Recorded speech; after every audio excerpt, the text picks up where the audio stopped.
नमस्कार सर्वांचे आपल्या चॅनलमध्ये खूप खूप स्वागत. श्री स्वामी समर्थ. जय जय स्वामी समर्थ.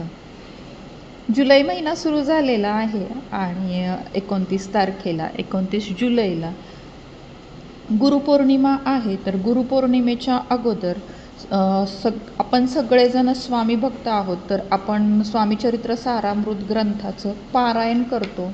मग ते आपण 21 दिवसांची ही सेवा आहे. तर ही सेवा कशी करायची, काय करायची, तर त्यासाठीचा आजचा हा व्हिडिओ आहे. त्यामुळे व्हिडिओ शेवटपर्यंत बघा, कारण की या व्हिडिओमध्ये मी सगळी माहिती देणार आहे की 21 दिवस श्री स्वामीचरित्र सारामृत ग्रंथाचं पारायण कसं करायचं आहे. आता आपल्या सगळ्यांना माहीत आहे की श्री स्वामीचरित्र सारामृत हा ग्रंथ अतिशय पवित्र आणि पूजनीय आहे. या ग्रंथात स्वामींचं जीवन, लीला, चमत्कारांचे वर्णन आणि भक्तांना स्वामींनी दिलेले उपदेश यांचा समावेश आहे. या ग्रंथाच्या नित्य वाचनाने स्वामींची कृपा आपल्याला प्राप्त होते, मनातील भीती दूर होते, जीवनात सकारात्मक ऊर्जा निर्माण होते. या ग्रंथात एकूण 21 अध्याय आहेत. स्वामींच्या नित्यसेवेमध्ये या ग्रंथातील दररोज 3 अध्यायांचे आपण वाचन करतो, म्हणजेच 7 दिवसांमध्ये आपलं एक पारायण पूर्ण होतं. काही जण दररोज 7 अध्याय वाचतात, म्हणजेच त्यांचं 3 दिवसात एक पारायण पूर्ण होतं. तर काही जण 21 अध्याय एकाच दिवशी वाचतात, असं हे एका दिवसाला एक पारायण पूर्ण होतं. आता ही 21 दिवसांची सेवा आहे, म्हणजे की 21 दिवस पारायण करायचे. तर नाही ताई आम्हाला 51 दिवसांचं करायचं, 108 दिवसांचं करायचं, करू शकता. कोणाला 3 दिवसांचं करायचं आहे, कोणाला 5 दिवस करायचे, कोणाला 7 दिवस करायचे, 11 दिवस, 21 दिवस करू शकता. तर आता ही पारायण पद्धत काय आहे, दिवस तुम्ही ठरवा तुम्हाला किती दिवसांचं करायचं आहे. मी आत्ता जे सगळे काही नियम सांगणार आहे किंवा पद्धत सांगणार आहे, हे सगळ्या म्हणजे तुम्ही किती दिवसांचं करताय त्या सगळ्यांसाठी ॲप्लिकेबल असणार आहे. आता यासाठीचे नियम काय आहेत, पारायण कसं करावं, कधी सुरू करावं, पारायण झाल्यावर काय करावं, या सगळ्या गोष्टींची मी या ठिकाणी माहिती देणार आहे. आता ज्या दिवशी आपल्या मनामध्ये पारायणाचा विचार येईल त्या दिवसापासून आपण पारायण सुरू करायचं आहे. आणि जर आता गुरुपौर्णिमेपर्यंत जर आपल्याला 21 दिवसांची सेवा करायची आहे, तर मात्र मग आपल्याला 9 जुलैपासून पारायणाला सुरुवात करावी लागेल. आणि जर कोणाचा मासिक धर्म वगैरे त्या पिरियडमध्ये येत असेल तर थोडं अगोदरच 4 दिवस आपण ते सेवेला सुरुवात करणार आहे. आता काय करायचं, तर सकाळी लवकर उठायचं, स्नान करायचं, स्वच्छ कपडे घालायचे, त्यानंतर आपली नित्याची देवपूजा करायची. पारायण करण्यासाठी शक्यतो आपली वेळ निश्चित असावी. जर आपण सकाळीच पारायण करतोय 12च्या आतमध्ये, तर ती वेळ फिक्स असावी. त्याच्यानंतर 12 ते 12:30मध्ये वाचन करायचं नाही. 12:30 नंतर तुम्ही संध्याकाळपर्यंत कधीही या ग्रंथाचं वाचन करू शकता. परंतु जी काही वेळ आपण पहिल्या दिवशी ठेवणार आहे, तर शक्यतो ती वेळ पाळावी. आता जर आता ह्याची काही पूजा मांडणी असते का, तर आपल्या देवघरामध्ये स्वामींचा फोटो किंवा स्वामींची मूर्ती असतेच. तर तुम्ही देवघरामध्ये त्या मूर्तीसमोर, त्या फोटोसमोर बसून तुम्ही पारायण केलं तरी चालतं. ही 21 दिवसांची सेवा केली तरी चालते. किंवा एक कोणाला वाटलं की नाही मला वेगळी पूजा मांडायची, तर तुम्ही तशी पूजा मांडणीसुद्धा करू शकता. आता ज्यांना पूजा मांडणी करायची आहे, तर त्यांच्यासाठी थोडक्यात सांगते की कशी पूजा मांडणी करायची आहे. तर आपल्याला ज्या ठिकाणी पारायणाची पूजा मांडायची आहे ती जागा स्वच्छ करायची. एक चौरंग घ्यायचा, त्यावर पिवळे वस्त्र अंथरायचं, स्वामींचा फोटो किंवा मूर्ती घ्यावी. मूर्ती असेल तर मूर्तीला अभिषेक करून घ्यावा, फोटो असेल तर फोटो स्वच्छ पुसून अष्टगंध चंदन लावून घ्यावा. चौरंगावर थोड्या अक्षता ठेवाव्यात, त्यावर मूर्ती किंवा फोटोची स्थापना करावी. त्यानंतर डाव्या बाजूला घंटा ठेवावी, उजव्या बाजूला गणपतीची स्थापना करावी, मध्यभागी कलशाची स्थापना करा.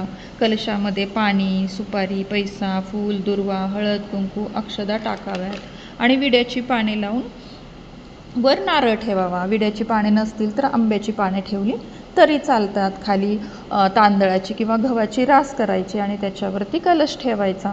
त्यानंतर तुपाचा दिवा लावायचा, धूपदीप लावायचा. आणि आता ग्रंथ ठेवण्यासाठी एक वेगळा पाट घ्यायचा, पाटावर पिवळे वस्त्र अंथरायचे, त्यावर हा ग्रंथ ठेवायचा. ग्रंथाला पण हळद, कुंकू, अक्षदा, फुलं व्हायची, धूपदीप ओवाळायचा. त्यानंतर रांगोळी काढायची. तुम्हाला आवडत असेल तर शेजारी 2 समया तेलाच्या लावून ठेवायच्या. अशा पद्धतीने पूजा मांडणी करायची. आणि ज्यांना नाही पूजा मांडणी करायची, स्वामींचा फोटो देवघरात आहे, मूर्ती आहे, तर मग त्या मूर्तीसमोर फोटोसमोर बसून सुद्धा तुम्ही पारायण करू शकता. आता वाचन पद्धत काय आहे, तर या ग्रंथात एकूण 21 अध्याय आहेत. तर पारायणाच्या वेळी आपल्याला संपूर्ण ग्रंथाचं एका बैठकीतच वाचन करायचं आहे. संपूर्ण ग्रंथ म्हणजे काय, तर 21 अध्याय जे आहेत ते एका बैठकीतच आपल्याला ते पूर्ण करायचे आहेत. त्यानुसार मग तुम्हाला 3 दिवस, 7 दिवस, 11 दिवस, 21 दिवस जी काही सेवा करायची आहे त्या दिवशी तुम्ही अख्खे संपूर्ण 21 अध्याय तुम्हाला वाचायचे आहेत.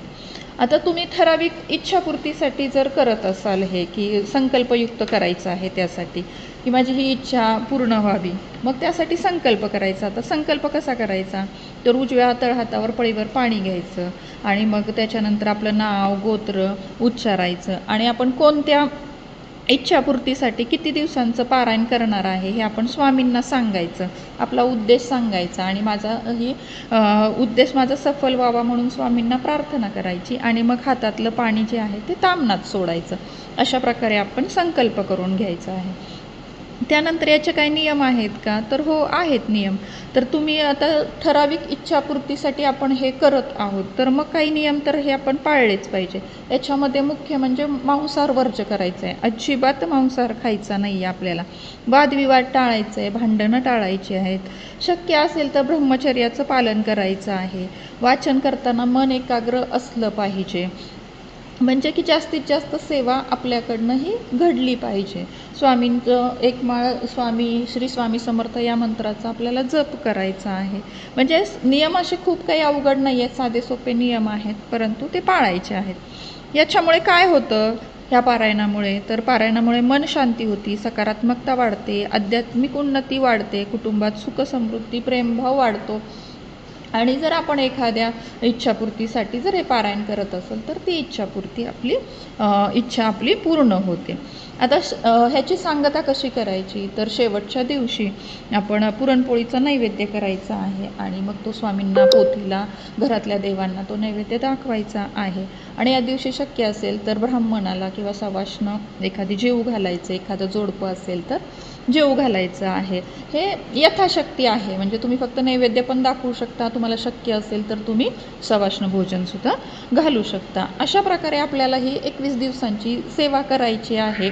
आपल्याला 21 दिवसाचं पारायण करायचं आहे. तुम्हाला 3 दिवस करा, 5 दिवस करा, 7 दिवस करा, 11 दिवस करा, पण करा. स्वामी भक्तीमध्ये जो आला तो त्याचे कल्याण झाल्याशिवाय राहत नाही, हे मात्र नक्की आहे. आणि स्वामी तुमच्या सगळ्या इच्छा पूर्ण करतील. त्यामुळे तुम्ही सेवा नक्की करून बघा. आणि खरंच हा ग्रंथ आहे तर तो नित्यसेवेतसुद्धा रोज आपण 3 अध्याय हे वाचायचेच आहेत. अशा प्रकारे आपण हे पारायण करायचं आहे. तर हा व्हिडिओ मी इथेच थांबवते. काही तुम्हाला प्रश्न असतील तर नक्की मला कमेंटमध्ये विचारा. काही तुम्हाला ही माहिती आवडली असेल तर तुमच्या मित्रमैत्रिणींसोबत तुम्ही शेअर करा आणि चॅनलवरती जर तुम्ही नवीन असाल तर चॅनलला सबस्क्राईब करा. पुन्हा भेटूया अशाच छानशा माहितीसोबत. श्री स्वामी समर्थ. जय जय स्वामी समर्थ.